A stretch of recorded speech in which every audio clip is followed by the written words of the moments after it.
ระ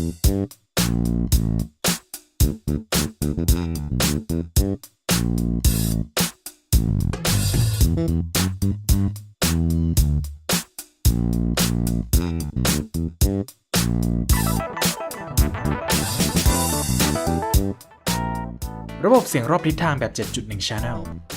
ความหมายของ Home Theater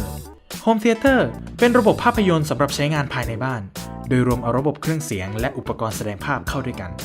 การใช้งานภาพมักจะใช้ระบบฉายภาพ โดยมีเครื่องฉาย จอ โทรทัศน์จอใหญ่ หรือโทรทัศน์ความคมชัดสูง ในการถ่ายทอดคุณภาพเสียงนั้น อาศัยระบบเสียงรอบทิศทางที่มีความน่าเชื่อถือสูง หรือระบบ Hi-Fi ในการรับชมภาพยนตร์นั้นทำได้หลายวิธี เช่น เข้าไปรับชมที่โรงภาพยนตร์หรือจะรับชมที่บ้านผ่านระบบ Home Theater ก็ได้ เมื่อมีการผ่านระบบความบันเทิงจากภาพยนตร์ที่ฉายอยู่ในโรงภาพยนตร์ไปสู่การรับชมภายในบ้านพักอาศัยระบบเสียงรอบทิศทางจึงได้รับการถ่ายโอนให้เป็นมาตรฐานสำหรับระบบ Home Theater ระบบเสียงแบบฉบับ Home Theater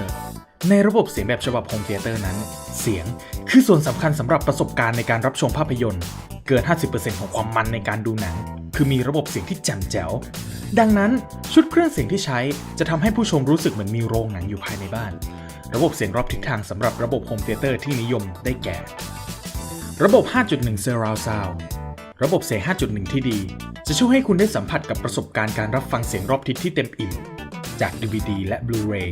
Super Audio CD Broadcast TV และ Video Streaming ส่วนใหญ่จะมีแหล่งเสียงที่อยู่ในฟอร์แมต 5.1 ระบบ 7.1 Surround Sound ระบบ 7.1 Surround Sound เป็นระบบเสียงที่มีการพัฒนาช่องทางเดินเสียงเอฟเฟกต์และเพิ่มบรรยากาศเสียงแบบ 3D เข้ามาใน Blu-ray Disc และระบบ Premium Streaming จะใช้ฟอร์แมตเสียงที่ช่อง 7.1 ปรับลำโพงให้พอเหมาะกับห้องในการติดตั้งระบบเสียงไม่มีห้องไหนที่จะตกแต่งเหมือนกันไปทุกอย่างเพื่อให้ได้ประสบการณ์จากระบบเสียงที่ดีที่สุดผู้ใช้งานต้องทำการปรับจูนเสียงและเตรียมห้องโดยรวมให้พร้อมสำหรับการติดตั้งระบบเสียงเสียก่อนเพราะสิ่งนี้คือเทคนิคแรกเคลียร์พื้นที่ให้โล่งในห้องฟังเสียงต้องเคลียร์พื้นที่ระหว่างลำโพงและตำแหน่งที่นั่งให้โล่งหากผู้ฟังเสียงนั่งแล้วมองไม่เห็นลำโพงนั่นอาจหมายถึงสัญญาณเสียงกำลังถูกขัดขวางเสียงที่ได้จะไม่เต็มคุณภาพเท่าที่ควรฉะนั้นในจุดฟังควรจะต้องมองเห็นลำโพงทั้งหมดด้วยเพื่อที่จะแน่ใจว่าจะไม่มีอะไรมาบังการกระจายเสียงของลำโพงได้ตำแหน่งจุดฟังตำแหน่งจุดฟังเสียงเป็นอีกเรื่องหนึ่งที่หลายๆคนมักจะมองข้ามคือเรื่องของจุดฟังเพราะจุดฟังที่ดีควรจะอยู่กึ่งกลางของรัศมีลำโพงทั้งหมดภายในห้องและควรจะเป็นโซฟาผ้าเบาะหนัง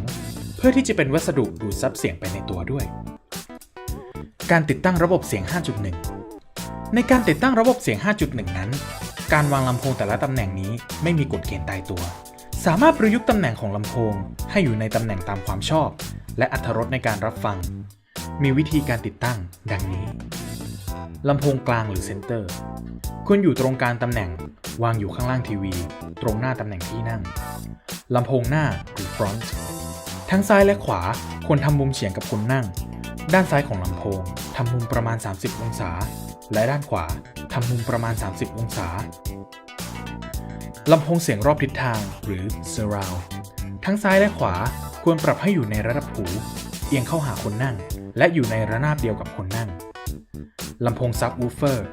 ควรอยู่ห่างจากลำโพงเสียงกลางไปทางซ้ายหรือขวาเล็กน้อยการติดตั้งระบบเสียง 7.1 ระบบเสียง 7.1 เป็นระบบเสียงที่มีชุดลำโพงที่พัฒนาขึ้นจากลำโพง 5.1 Channel โดยการเพิ่มลำโพงครอบอีก2ลำโพงเพื่อเพิ่มมิติเสียงให้รอบทิศทางครอบคลุมได้ทั้งห้องในการวางลำโพงสามารถติดตั้งได้2ระบบคือการติดตั้งระบบเสียง 7.1 Front Wide และการติดตั้งระบบเสียง 7.1 Surround Back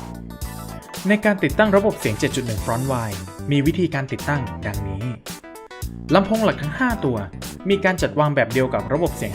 5.1 แต่มีตำแหน่งลำโพงเพิ่มขึ้นมาอีก2ตัวคือลำโพงหน้ากว้างหรือ Front Wide การจัดลำโพง Front Wide ทั้งซ้ายขวา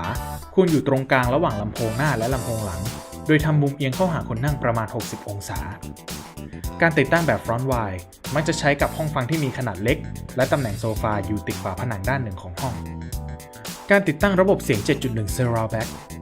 ในการติดตั้งระบบเสียง 7.1 Surround Back ทำโดยการปรับแต่งการวางตำแหน่งลำโพง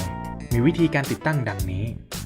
ขยับลำโพงจากตำแหน่ง Front Wide ให้เปลี่ยนมาอยู่ด้านหลัง หรือที่เรียกว่า Surround Back ตำแหน่งลำโพง Surround Back ทั้งซ้ายและขวา